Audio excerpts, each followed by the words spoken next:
여러분 안녕하세요. 2025년 9급 및 7급 국가직 공무원 시험 대비 OX 백제 특강 여섯 번째 시간입니다. 61번에서 70번까지 풀 거고요. 61번부터 80번까지가 법인세 문제입니다. 법인세법이 조금 어려우실 수 있겠지만 기본적으로는 나오는 문제들이 항상 좀 정형화돼 있어요. 그러니까 가장 많이 나오는 문제들 위주로 뽑았으니까 여기 나오는 지문은 무조건 외우고 시험장에 간다. 그렇게 생각하고 매일매일 반복해서 이 수업을 그냥 계속 들으시면 좋을 것 같아요. 외우려고 노력하고 이제 책상에 앉아서 공부해야 된다라는 생각으로 스트레스 받으면서 하지 마시고 계속 여기 있는 문장을 반복해서 들으셔야 됩니다. 자, 문제 바로 들어가 볼게요. 61번입니다. 비영리 내국법인은 청산소득에 대한 납세 의무를 진다. 법인세 납세 의무겠죠? 자, 비영리 내국법인. 자, 이거는 간단하니까 바로 답 생각해 볼게요. 답은 O예요, X예요? X. 자, 알고 계시죠? 자, 청산소득에 대한 법인세 납세 의무는 내국 영리법인만 납세 의무가 있습니다. 그래서 비영리법인하고요. 외국법인은 청산소득에 대한 법인세 납세 의무를 지지 않습니다. 요거 되게 중요한 질문이고요. 자, 더불어서 두 가지 또 추가로 말씀을 드리자면 조직 변경을 했을 때에도 청산소득에 대한 법인세 납세 의무가 없다. 조직 변경. 그리고 하나 더. 또 뭐가 있죠? 합병 분할로 해산하는 경우에도 청산소득에 대한 법인세 납세 의무가 없습니다. 피합병 법인의 경우에 합병 분할로 해산했을 때에는요. 그 합병 등기일 현재 순자산을 합병 법인에게 양도한 것으로 보아서 양도손익으로 과세를 해요. 그 양도손익은 각 사업연도 소득에 집어넣겠다 그 뜻이에요. 그래서 청산소득으로는 별개 청산소득이라는 이름으로는 과세를 하지 않는 거죠. 과세를 아예 안 하는 건 아니지만 그래서 자 일단은 비영리법인 외국법인은 청산소득에 대한 법인세 납세 의무가 없고 원칙적으로 영리내국법인만 청산소득에 대한 법인세 납세 의무가 있다. 요거를 정확하게 기억하고 가시고 62번 관련된 문제입니다. 법령에 정한 조직변경. 조직변경 워낙에 많이 나와서 다시 냈어요. 조직변경 시에는 사업연도 의제 규정, 그 다음에 청산소득. 자, 사업연도의 의제 규정이 적용되지 않지만 청산소득에 대한 납세 의무가 있다? 이거는 답을 제가 미리 스포를 해드렸죠. 61번에서. 자, 일단 답은 X입니다. 왜냐하면 조직 변경 시에는 청산소득에 대한 법세 납세 의무가 없다고 했으니까 일단 이 문제는 틀린 지문인데 그럼 앞에 거를 좀 생각해 보시라는 거죠. 사업연도 의제 규정은 적용되는가 안 되는가? 적용 안 되죠. 그래서 조직 변경을 했을 때에는요. 사업연도 의제 규정도 적용되지 않고 청산소득에 대한 법인세 납세 의무도 없습니다. 왜냐하면 조직 변경이라고 하는 게 뭐죠, 여러분? 유한회사가 주식회사로 회사 형태를 바꾸거나 또는 주식회사가 유한회사로 회사 형태를 바꾸는 그런 상법상의 어떤 절차고요. 그거를 했을 때는 어떤 일이 벌어지냐면 회사의 영리 목적의 영리 활동에는 영업 활동에는 지장이 없고 변경이 하나도 없고 뭐 직원이 바뀌거나 이런 것도 아니고 회사 형태만 주주의 지위나 주주의 책임, 의무 이런 것들이 바뀌는 거예요. 그래서 또는 우리가 기업 공개를 하려면 상장을 하려면 주식회사여야 되지 유한회사는 안 되거든요. 그래서 그런 것들이 좀 형태가 바뀌는 거고 회사의 영업활동이라든가 경제적 실질은 바뀌지 않기 때문에 사업연도 의제 규정 적용할 필요 없고 청산소득에 대한 법인세 납세 의무가 없다라는 겁니다. 정답 위주로 열심히 암기해 놓으셔야 돼요. 자, 63번으로 갑니다. 사업연도를 변경하려는 법인은 사업연도 변경이 회계기간 바꾸는 거죠.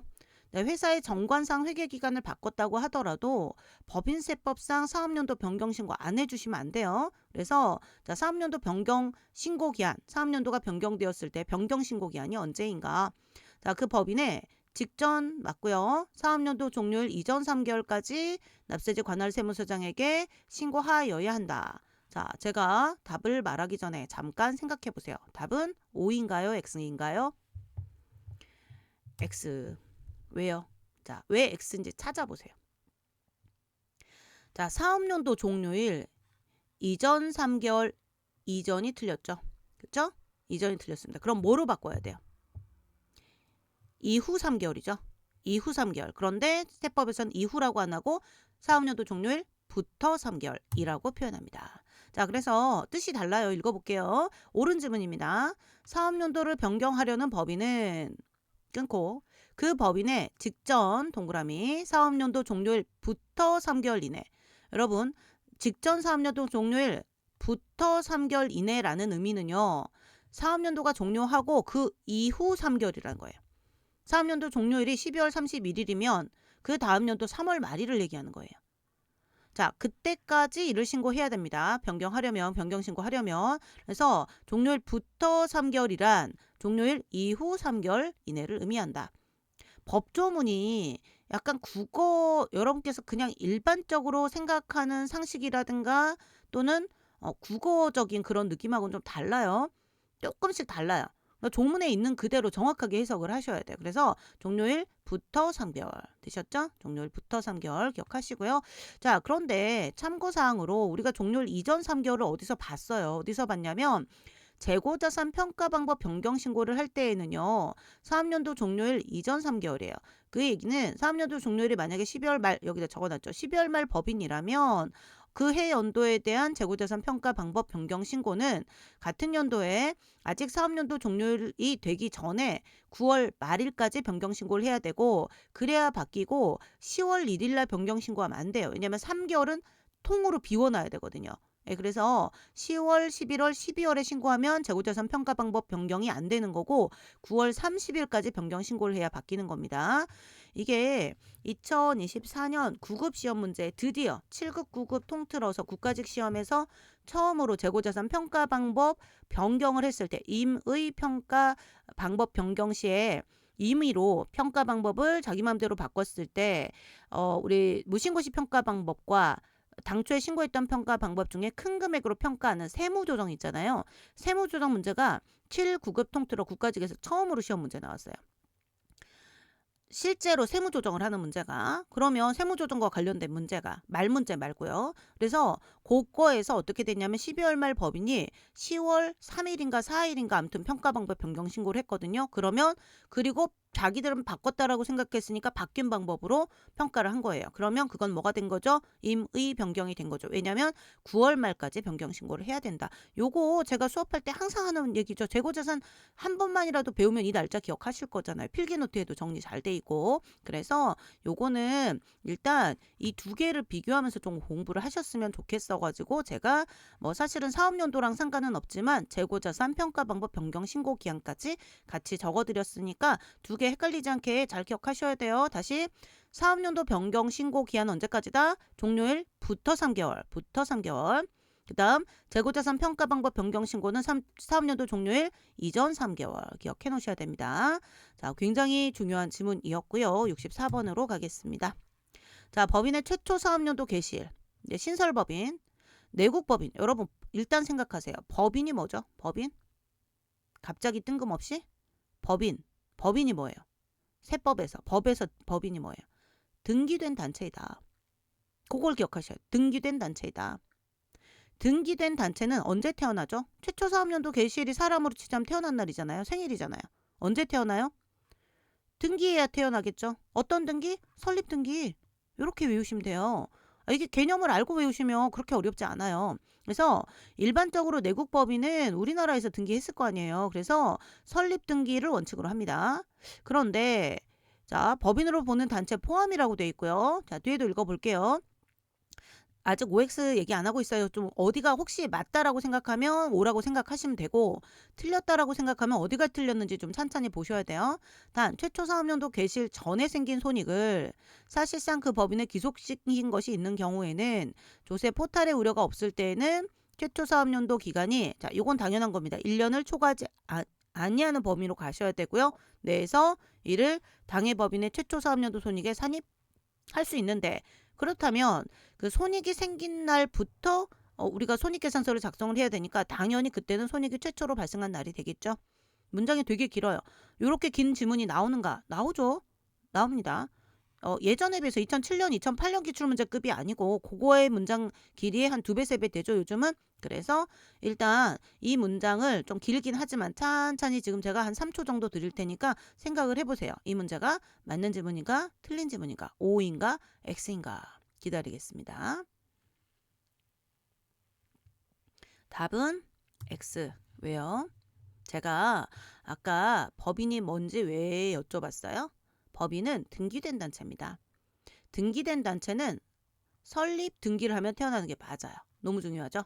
그런데 법인으로 보는 단체가 뭔지 우리 국세기본법을 공부하셨으면 법인으로 보는 단체가 뭔지 아셔야 돼요. 법, 이 수업은 사실 세법을 아예 모르는 분들은 들으면 무슨 소린가 하실 거예요. 세법 공부를 하시고 평상시에 세법 개론을 들으시면서 복습용으로 들으시거나 아니면 세법 개론이 끝나고 기출문제로 넘어갈 때 들으시거나 뭐 다른 뭐 재경관리사나 또는 세무사 1차 준비를 했었다. 그래서 그거 할 때 조금 도움되려고 같이 듣고 있다. 뭔가 기본적인 세법 지식이 없는 상태에서는 좀 듣기 힘드실 건데 그래도 맨땅에 헤딩으로 들어도 돼요. 근데 일단은 이런 용어들을 하는 김에 설명을 혹시 처음 들으시는 분들은 제가 수업 때 항상 해드리는 거라 당연히 알고 계실 거라고 생각하고 조금 자세하게 설명 안 하고 넘어가는 것들이 있긴 한데 추가로 그래도 조금씩 부연 설명 드릴게요. 법인으로 보는 단체라고 하는 거는 의미가 뭐다? 등기된 단체이다. 이 국세기본법 공부할 때 맨날 강조하는 얘기죠. 자, 등기되지 않은 단체. 자, 법인이 뭐다? 등기된 단체이고 법인으로 보는 단체는 등기되지 않은 법인 아닌 단체 중에서 국세기본법에서 법인으로 보라고 했던 그 단체인 거예요. 그러면 법인세법이니까 법인으로 보는 단체인데 여기서 끊으시면 돼요. 단체. 이 단체가 사실 뭐의 줄임말이에요? 법인 아닌 단체죠. 아까 제가 법인으로 보는 단체는 등기 안 됐다. 이게 아니고 어찌됐건 단체니까 법인으로 보는 단체는 단체예요. 단체. 자, 세법에서 단체라고 하는 거는 법인 아닌 단체를 의미하고 법인 아닌 단체는 어떤 의미인가? 등기되지 않은 단체를 의미한다. 그럼 등기가 안 됐으면 설립등기일이라고 할 수가 없겠죠. 그죠? 그래서 포함이 틀렸습니다. 자, 법인의 최초 사업연도 오른쯤은 법인의 최초 사업연도 개시일은 법인이 뭐다? 등기된 단체이다. 따라서 언제 태어나는가? 설립등기를 함으로써 태어난다. 따라서 법인의 최초 사업연도 개시일은 설립등기일이다. 이게 가장 중요한 첫 번째 원칙이고요. 하지만 법인으로 보는 단체는 법인으로 보기는 하지만 국세기본법에 의해서 법인으로 봐요. 그래서 세금은 법인세를 내지만 얘가 단체라는 표현이 들어갔다는 거는 등기가 안 됐다는 얘기고 등기가 안 됐기 때문에 걔는 제외해야 됩니다. 왜냐하면 등기가 안 됐는데 설립등기를 찾아내라. 이게 말이 안 되는 거잖아요. 그래서 법인으로 보는 단체는 말로 하겠습니다. 자, 주무관청의 인허가를 받아 설립된 단체로서 등기되지 아니한 것은 인허가 받은 날이 최초 사업연도 개시일. 왜? 가장 중요한 활동이 인허가니까. 또 법령에 따라 설립된 단체는 그 법령에 따른 사업연도 개시일. 또 만약에 공익법인이 공익을 목적으로 공익을 목적으로 설립된 재단인데 공익 목적의 재단이에요. 그런데 기본 재산 출연이 완료된 단체다. 그러면 그때는 재산 출연이 완료된 날. 또 신청해서 승인을 받은 단체는 승인일. 요렇게. 그러니까 저는 지금 이 화면을 보면서 여러분께 그냥 말씀을 드리고 있어요. 물론 지금 제 얼굴이 안 보여서 제가 어디를 보고 있는지 모르시겠지만 그래서 그냥 눈을 다 감고 얘기를 해도 방금처럼 법인 아닌 단체 중에서 법인세를 과세하는 법인으로 보는 사실은 이게 법인으로 보는 법인 아닌 단체의 줄임말이죠. 그래서 법인으로 보는 단체에 대해서 최초 사업연도 개시를 생각하실 때는 국세기본법에서 배운 그 단체의 요건을 생각하시면 돼요. 인허가 받은 날, 우리 신청해서 승인은 승인받은 날, 그다음에 재단은 공익 목적의 재단은 재산 출연 완료된 날, 법령에 따라 설립된 단체는 그 법에 따른 날, 요렇게 하시면 돼요. 자, 단 최초 사업연도 이제 괄호는 빼고 원래 설립등기일로 해야 되는데 설립등기일이 7월 1일이라고 치고요. 자, 회사의 정관에 우리는 1월 1일부터 12월 말일까지를 회계 기간으로 한다 했지만 최초 연도 7월 1일이 설립 등기일이다. 그럼 첫 해 연도는 원래는 7월 1일부터 12월 말일까지 가고 다음 연도부터 1월 1일부터 12월 말일까지 가야 되는데 최초 연도에 예를 들어 법무사나 뭐 법무사 비용이나 증권사 뭐 이런 데 비용을 돈을 내면서 6월 1일 날 돈을 냈다. 그럼 6월 1일 날 지출한 게 개인적인 지출이 아니고 회사 지출이라면 당연히 손익계산서에 그걸 반영하겠죠. 그렇다면 최초 사업연도 개시일 즉 설립등기일 전에 생긴 손익이니까 비용이에요. 사실은 비용을 사실상 그 법인에 귀속을 시켰다. 그러면 그 귀속시킨 게 있다 그러면 당연히 이거는 단서가 들어갑니다. 조세 포탈에 우려가 없어야 되고요. 그리고 하나 더 최초 사업연도 기간이 1년을 초과하지 않는다면 이를 어떻게 할 수 있다? 최초 사업연도에 손익에 산입할 수 있고 자 최초 사업연도에 손익에 산입한다면 그 우리가 손익이 생긴 날 귀속시킨 손익이 생긴 날이 당연히 귀속시킨 손익이 최초로 발생한 날에 회계 처리부터 손익계산서에 반영이 돼야 되니까 당연히 손익이 최초로 발생한 날이 되겠죠. 됐죠? 문장은 긴데 통으로 읽으셔야 돼요. 이 지문은. 됐죠? 네, 그래서 요것도 좀 암기하실 때 좀 힘드실 수는 있겠지만 옳은 지문 위주로 열심히 반복해서 읽어보시고 제가 가급적이면 읽을 때 이제 화면으로 보면서 수업을 이거를 그냥 전철 같은 데서 다니시면서 가볍게 문장 하나하나씩 보고 계시다. 그런 분들을 위해서 사실은 그렇게 하라고 유튜브로 찍어서 강의를 올려드리고 있는 거거든요. 제가 강의하고 있는데 온라인 사이트에서도 OX 문제는 뭐 수시로 풀죠.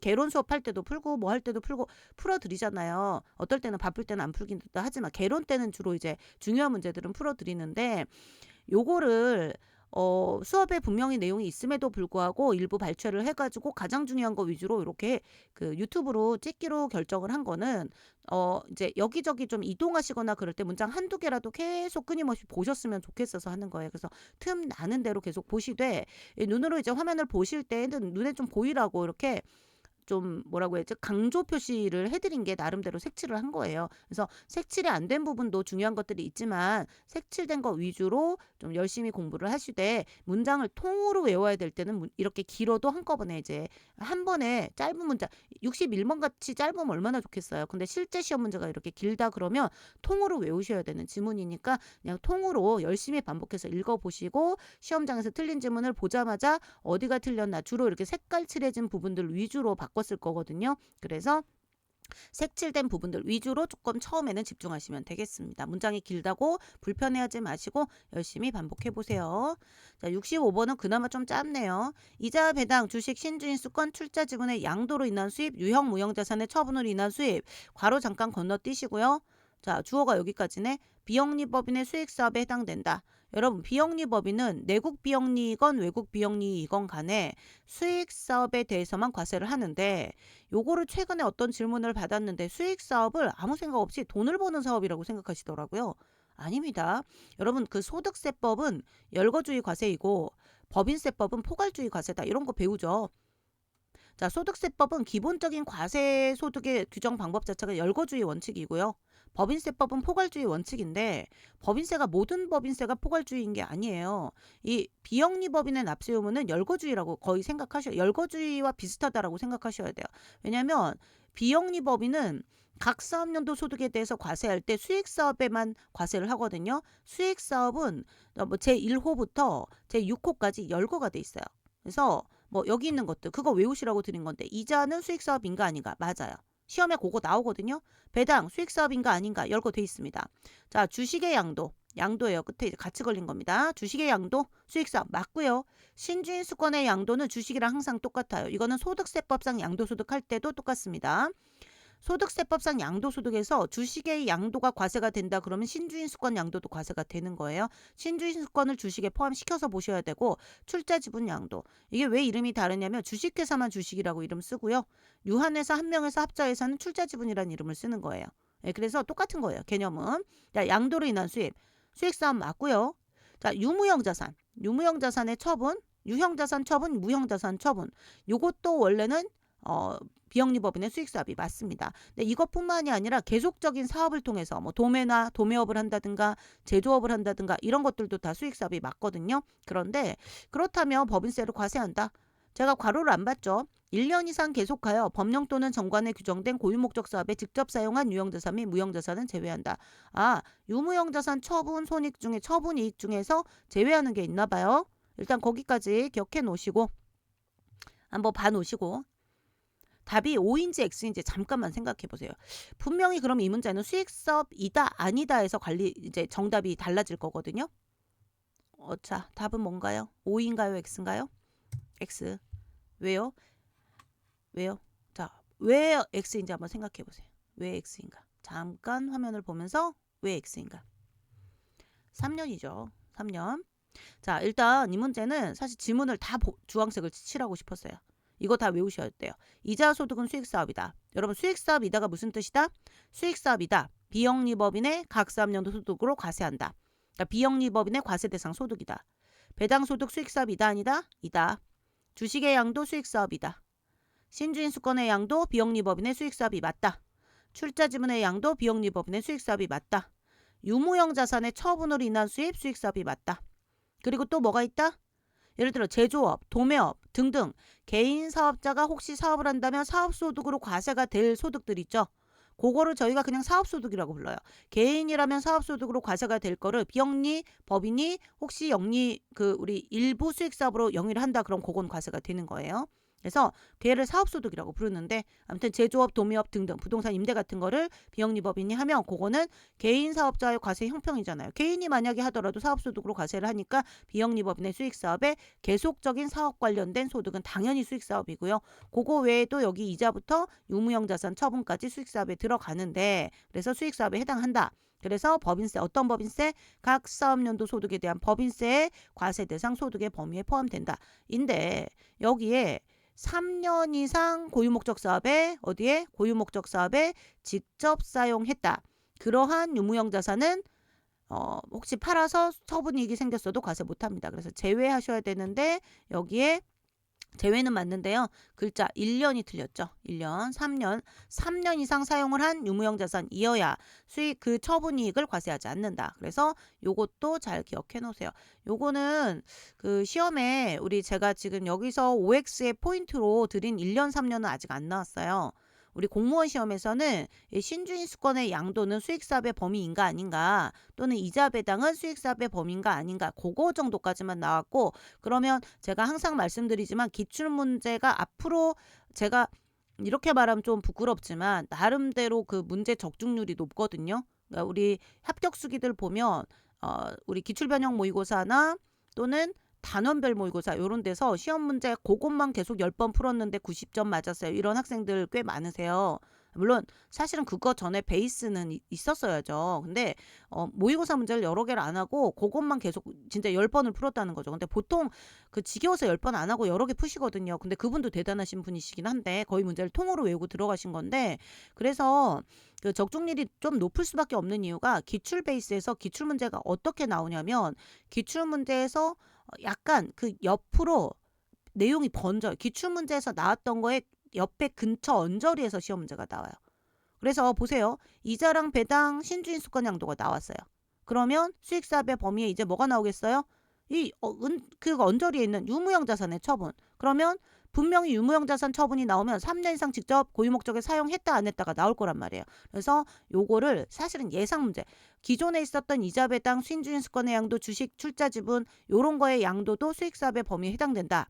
요거는 기출문제를 푸셨으면 정확하게 외우고 계신 분들 많으실 건데 혹시 앞으로 문제가 조금 난이도 높게 나온다 그러면 이 3년 이상 고유목적 사업에 직접 사용한 유무형 자산의 경우에는 수익사업의 범위에 포함되지 않으므로 법인세 과세 안 한다. 그게 나올 수가 있어서 여러분께 연습시키는 문제입니다. 65번도 좋은 질문이니까 열심히 읽어놓으시고요. 66번으로 갑니다.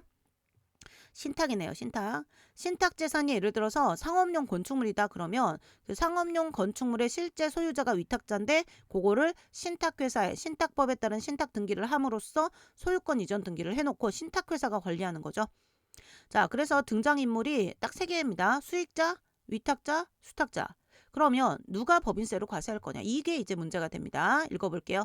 신탁재산에 귀속되는 소득에 대해서는 자, 수익자가 신탁재산을 가진 것으로 보고 적용한다. 이 얘기가 무슨 얘기냐면 수익자가 가지고 있었더라면 수익자가 법인세를 냈을 거잖아요. 그래서 수익자가 법인세를 과세한다는 뜻, 수익자에게 법인세를 과세한다는 뜻이고요. 단 위탁자가 신탁재산을 실질적으로 통제하는 신탁재산에 대해서는 자, 위탁자가 통제하는데 수탁자가 납세물을 진다라고 문제가 나왔어요. 자, 답을 O와 X 중에 한번 생각해 보세요. 답은 X. 딱 봐도 이상하죠? 위탁자, 수탁자. 위탁자가 통제한다면 위탁자에게 납세무가 있습니다. 그러니까 신탁계약을 해지할 권리라든가 또는 수익자 지정을 바꿔버릴 수 있는 권리 이런 것들을 갖고 있다 그러면 위탁자가 통제권을 행사할 수 있는 거고 그때는 위탁자가 통제하고 있는 신탁재산은 수익자하고 수탁자에게 과세 안 하고 위탁자에게 과세를 합니다.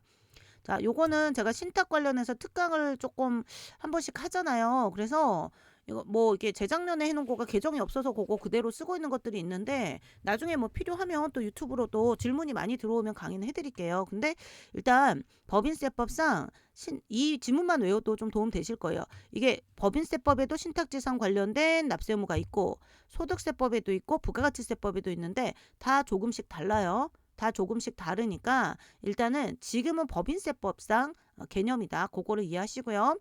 신탁재산에 귀속되는 소득에 대해서는 즉 신탁재산이 발생시킨 소득을 말하는 거고요. 원칙은 이게 법인세가 뭐죠? 법인이 번 돈에 대한 과세죠. 따라서 돈을 번 자가 누구냐? 그 수익자가 법인이란 얘기예요.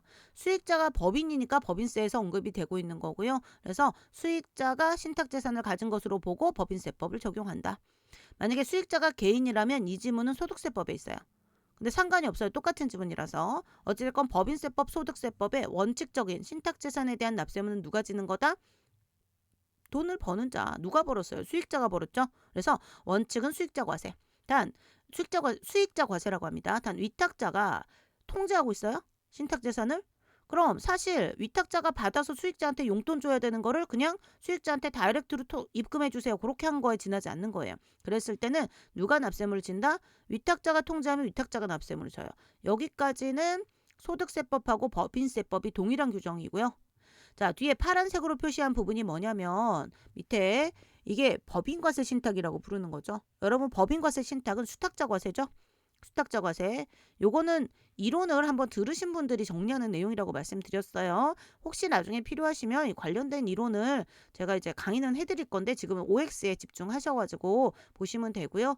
자, 목적 신탁 등 법적 요건을 갖춘 경우에는 신탁재산에 귀속되는 소득에 대해서 끊고 자, 신탁 계약에 따라 그 신탁에 수탁자가 납세물을 지는데 이 법정 요건 중에 하나가 뭐냐면 수탁자를 국가가 관리할 수 있어야 돼요. 그래서 수탁자가 내국법인이거나 거주자인 경우에 하나는 거고요. 그들이 법인세 납세물을 져요. 만약에 수탁자가 과세한다 그러면 이게 법인과세 신탁인 것이고 법인과세 신탁에 대해서 과세를 했을 때는요. 위탁자가 신탁재산을 같은 동일한 위탁자가 신탁재산 2개를 동일한 수탁자한테 맡겼다. 그러면 이걸 신고서를 하나로 합해서 2개의 신탁재산에 대해서 하나로 합해서 쓰느냐 따로 쓰느냐 따로 쓰는 거예요. 각각. 마치 부가가치세법처럼 따로 신탁재산을 내국법인으로 보아요. 그래서 명의는 신탁재산 명의로 들어갈 때 신탁재산이 지가 알아서 무슨 만화 영화도 아니고 자기가 그 신고서를 쓸 수는 없잖아요. 갑자기 산이 벌떡 일어나서 사람처럼 법인세 신고서를 쓸 수는 없는 거니까 뭐 부동산 상가 건물이 자기 이건 내 신고는 내가 할게 이럴 수가 없는 거니까 수탁자가 법인세 신고서를 작성을 대행하는 업무를 하되 주체는 누가 된다? 신탁 재산이 사실은 납세물자가 되는 건데 이때 납세 의무는 우리 수탁자 과세라는 건 수탁자가 신고 납부 의무를 진다 요 개념인 거예요. 됐죠? 그래서 요거를 법인과세 신탁이라고 합니다. 신탁 관련해서는 조금 법인세, 소득세, 부가가치세 합해가지고 특강을 하면 현장 강의에서 한 2시간 반 정도가 걸려요. 그거는 나중에 우리 혹시 공무원 세법 수업을 저랑 공무원 학원에서 듣고 계시는 온라인 수업을 듣고 계시다 그러면 거기 수업이 있을 거니까 찾아보시고 아니신 분들은 그냥 일단은 지금 OX에만 좀 집중해서 연습을 한번 하시면 될 것 같아요. 일단 문장이 이상하잖아요. 위탁자가 통제하는데 왜 수탁자가 납세물 져요? 위탁자가 통제하면 위탁자가 납세물 져야지. 그렇게만 판단하셔도 돼요. 되셨죠?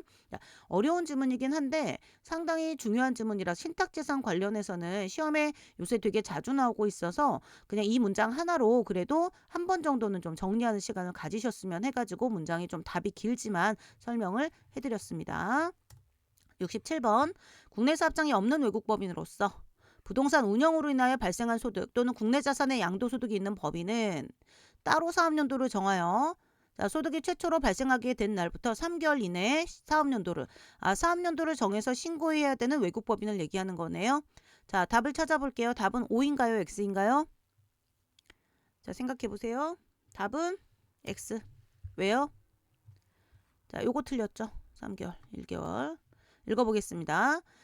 여러분 국내 사업장이 있는 외국법인은요. 사업장이 있기 때문에 사업장에 대한 현황 신고를 뭘로든 해요. 부가가치세법에 따른 뭐 사업자 등록을 하든 뭘 하든지가 안내하거든요. 그래서 사업장이 있는 외국법인은 사업연도 정해서 신고하는데 그때는 1개월 제한이 없어요. 근데 국내 사업장은 없지만 자, 부동산 관련된 소득이 생겼다. 그러면 이게 이제 사실은 법인세법 제 97조의 3호 7호 뭐 이렇게 돼 있거든요. 97조? 93조? 뭐 그렇게 돼 있는데 자, 이제 전문 번호가 갑자기 헷갈리네. 그래서 그 외국 법인의 우리 국내 원천 소득에 부동산 관련 소득이에요. 근데 3호, 7호 걔네들 소득이고요. 걔네를 이렇게 줄여서 얘기를 하는 거고, 야, 국내 자산 양도 소득이 있는 법인 요렇게 요거하고 요거가 부동산 관련 소득인 거예요. 따로 사업연도를 정해서 얘는 국내 사업장이 없으니까 만약에 국내 사업장이 있으면 그 국내 사업장에 관한 신고를 할 때 사업연도 신고가 같이 들어가니까 법인세법에서 굳이 몇 개월 내에 해라 이런 말은 없어요. 하지만 국내 사업장이 없는 법인이다. 그런데 사업연도를 정해서 신고해야 된다. 그러면 소득이 생겨야 일단은 사업연도 신고 의무가 생기는 거죠. 그래서 소득이 발생하고 나서 언제 1개월 이내에 사업연도를 정해서 신고하셔야 됩니다. 1개월. 우리가 사업연도를 변경하는 신고는 회사의 정관상 회계기간을 바꾸는 거예요. 그래서 걔는 3개월이고요. 이거는 그냥 저 회계기간 1월부터 12월 말일까지 할게요. 또는 4월 1일부터 다음 연도 3월 말일까지 할게요라고 신고하는 거라 사실 뭐 그렇게 어려운 일은 아니거든요. 그래서 1개월 이내 누구? 국내 사업장이 없는 외국 법인이 이렇게 하시면 돼요. 어차피 국내 사업장이 없는 외국 법인 중에서 사업연도를 정해서 신고해야 되는 애들은 부동산 관련 소득이 있는 회사밖에 없어요. 그래서 앞에 이 키워드 국내 사업장이 없다라는 키워드와 1개월 이내에 사업연도를 정해서 신고할 수 있다가 아니고 하여야 한다. 이렇게 기억하시면 됩니다. 자, 됐고 68번. 압축기장 충당금 및 일시상각 충당금의 송금 산입은 본래 결산 조정 항목이나 신고 조정이 허용되고요. 또한 고유목적 사업준비금, 책임준비금, 비상위험준비금도 본래 결산 조정 항목이나 잉여금 처분에 의한 신고 조정이 허용된다. 자, 답이 보이죠? 답은 보여야 되는데요. 아니, 앞으로 보이게 하시면 되죠. 자, 답은 X. 왜요? 책임준비금 때문에. 자, 일단 볼게요. 이 지문 옳은 지문을 외우시는 거예요. 다 알록달록하죠. 다 외우시라는 겁니다. 여러분, 압축기장 충당금, 일시상각 충당금은요. 원칙은 결산조정 항목 맞아요. 결산조정 항목이 뭐죠? 장부에 비용 처리를 해야 인정해주는 항목. 그래서 혹시 장부에 비용 처리 안 하더라도 송금 산입의 세무조정 못 해주는 항목. 하지만 얘가 외감 대상 회사는 그 주식회사의 외부 감사에 관한 법률에 따라 회계 감사를 강제로 받아야 되는 회사는 회계 기준을 위배하면 이게 잘못하면 진짜 뭐 적정 의견 아니고 부적정 의견까지도 갈 수 있는 상황이죠. 기업 회계 기준을 위배할 수가 없다는 거죠. 근데 얘가 기업 회계 기준을 위배해요. 그럼 결산서에 계상할 수 없다. 즉 손익계산서에 비용 처리 못한다. 누가? 외감 대상 회사. 그때는 세무조정, 송금 산입의 세무조정을 허용해드려요. 근데 이거는 그냥 신고조정이에요. 그냥 신고조정. 잉여금 처분에 의한 신고조정이 아니고 그냥 송금산입 세무조정만 하면 된다는 뜻이에요. 그런데 우리가 준비금 중에서 고유목적 사업준비금, 법인세법상의 준비금이 3개인데 고유목적 사업준비금과 비상위험준비금은 자 원래 결산조정 항목이 맞는데 그냥 신고조정이 아니고요. 잉여금 처분에 의한 신고조정. 그래서 신고조정이 뭐냐면 세무조정. 그래서 서식 이름이 세무조정 계산서라는 이름이 나오면 되고 잉여금 처분은 뭐가 나오면 돼요? 이익잉여금 처분 계산서. 자, 그런데 그래서 이거 통으로 외우셔야 됩니다. 책임준비금은요. 오로지 결산조정만 가능합니다. 자, 그래서 책임준비금이 위에 들어가 있기 때문에 틀린 지문이었습니다. 자, 이거를 외우시면 기출문제 중에 진짜 한 6개, 7개가 커버가 될 거예요. 열심히 암기해 보시고요. 69번. 파손 부패로 인한 재고자산 평가 손실의 송금 산입은 송금 불산입 항목이다. 답은 X. 왜요? 이거 결산조정 항목이죠. 결산조정 항목이라는 거는 장부에 비용 처리하면 인정해준다는 거지 송금 불산입 한다는 뜻이 아니에요. 그래서 파손, 부패로 인한 재고자산 평가 손실. 이게 여러분 개정 과목으로는 뭐예요? 회계에서는 손상차손 의미하는 거예요. 그래서 얘는 결산조정 항목이고 예외 없습니다. 앞에 있는 일시상각 충당금 같은 예외가 없고요. 자, 파손, 부패 사유여야 해요. 그냥 단순한 진부와 이런 건 안 됩니다. 그때는 결산서에 비용 처리하면 손상차손 인식하면 인정해드린다는 거고 하지만 뭐는 안 된다? 송금 산입의 세무조정은 못한다. 맞는 질문이고 잘 나오는 질문입니다. 자, 이번 시간 마지막 배당 상여 기타 사유 유출 기타 소득으로 처분하는 경우 당해 소득 처분하는 법인에게는 원천징수 의무가 있다? 자, 답은 X. 왜요? 개수가 왜 4개가 나왔어요? 3개가 나와야지. 자, 이 중에 배당, 상여, 기타 세유출, 기타 소득 중에 3개만 원천징수 대상이에요. 그러면 원천징수 안 하는 거 하나 골라보세요. 자, 모르겠으면 찍어보세요. 요거죠. 기타 세유출은 원천징수 의무가 없습니다. 자, 배당, 상여, 기타 소득이에요. 기타 소득과 기타 사유출은 다르죠. 그래서 이 3가지는 원천징수 의무가 있습니다. 하지만 나머지 것들은 원천징수 의무가 없다. 이것도 이 지문 자체로도 그냥 응용된 문제가 아니고 이것만으로도 시험 문제 4-5번 나온 질문이에요. 너무 잘 나오는 질문이니까 열심히 공부해 보시고요. 자, 계속 반복해서 듣고 눈으로 보고 또 시험지도 나중에 제가 100번까지 끝나고 나면 시험지 답은 어차피 여기서 드렸으니까 문제지만 있는 상태로 프린트 출력하실 수 있게 100번까지 해설 강의 끝나면, 왜냐면 제가 중간에 문제를 고치면서 해설 강의를 지금 만들고 있거든요. 그래서 문제가 좀 너무 쉽다 싶으면 조금씩 뭐 정답도 조금씩 보완해드리고 그러고 이제 이 PPT 작업을 하고 있기 때문에 100번까지 끝나야, 촬영이 끝나야 문제도 끝나는 거예요. 그거 끝나고 나면 우리 네이버 카페에다가 문제지 올려드릴 거니까 그거는 참고하시되 자꾸 문제 풀고 틀리고 다시 계속 듣고 이렇게 하시면서 여기 있는 지문들은 통으로 외우셔서 제가 설명하는 것처럼 여러분도 똑같이 하실 수 있게 정말 통째로 정답을 다 외우셨으면 좋겠어요. 그러면 여기 있는 것만, 사실 이 백제 특강을 유튜브로 강의하게 된 계기가 뭐냐면, 원래 이거 백제 특강 저 항상 하죠. 우리 메가 공무원 뭐 넥스트 스터디에서 강의를 계속 하고 있고, 이게 학생들한테 좀 필요하다, 마지막에 좀 정리할 때 너무 시간이 없으면 이거라도 봐라, 진짜 여기는 진짜 시험 문제 나오는 거다, 그렇게 해서 낸 건데, 작년에 합격자의 밤, 세무직 합격자의 밤 따로 하는데요. 거기에 어떤 분이 굳이 저를 찾아오셨어요. 모르는 분인데, 그러니까 제 인강 학생인 줄 알았는데 제 수업을 안 들으신 분이래요. 근데 이거 좀 약간 자랑 같기는 한데 진짜로. 근데 그분이 오셔가지고 저한테 꼭 인사를 한번 하고 싶었다는 거여서 무슨 일이시죠? 그랬더니 저 사실 현장에서 보면 아시겠지만 저 살짝 부끄러움 타거든요. 그래서 무슨 일이시죠? 막 이랬더니 그분이 사실은 다른 타 수업을 들었는데 이제 세법을 좀 되게 힘들어 하셨던 거예요. 근데 이게 기간은 얼마 있는지 그런 건 안 여쭤봤어요. 근데 마지막에 제가 이제 백제 특강을 이제 올리니까 문장 100개만이라도 하자 해가지고 제 거를 듣고 들어가셔서 꽈락을 면하셨다는 거예요. 그래서 합격하셨어요. 그래서 그 얘기를 듣는 순간 이거 우리 학생들 시간 이제 일부러 찾아서 백제 특강을, 제가 현강 학생들이나 뭐 이렇게 얘기를 했을 때는 알고 들으시지만 모르는 분들이 계셔가지고 요거를 좀 수업을 듣게 하고 싶다. 그리고 좀 이왕이면 짧게 2시간 동안 100개를 설명하면 너무 좀 설명이 짧거든요. 여기에 되게 많은 내용이 들어가잖아요. 그래서 지금 벌써 10개 푸는데 37분이에요. 제가 지금 시간 카운트 하면서 하고 있는데 1시간 안 넘기려고 10개 질문에 또 더 하고 싶은데 그냥 딱 여기서 필요한 정도만 해드리고 있는데도 설명이 되게 많이 필요하죠. 그래서 그거를 좀 자세하게 진짜 여러분께 제대로 전달해드리고 싶어서 진짜 핵심 질문만 골라갖고 해드리는 거니까 이게 왜 이걸 어필하느냐, 열심히 공부해주세요. 이거 나름대로 저도 되게 좀 정성 들여서 만들고 있는 수업이기 때문에 제 얼굴 보고 예쁘고 이런 거 필요 없으니까 그냥 이거 보고 합격하셨으면 좋겠어요. 그리고 합격도 합격이지만 정말로 합격하셨을 때 국세청 직원이 되셔서 세법을 정말 정확하게 해석하시고 우리 민원인들, 납세자 입장에서 조금 더 세법을 잘 해석해 주시고 정당하게 형평성 있게 그렇게 하시는 좋은 세무 공무원 되셨으면 하는 마음이 저는 되게 강해요. 열심히 공부하셔야 돼요. 자랑 아닌 자랑을 살짝 했습니다. 자, 여기서 마무리할게요. 여러분 열심히 공부하시고 다음 시간에는 71번부터 들어갈게요. 수고하셨습니다.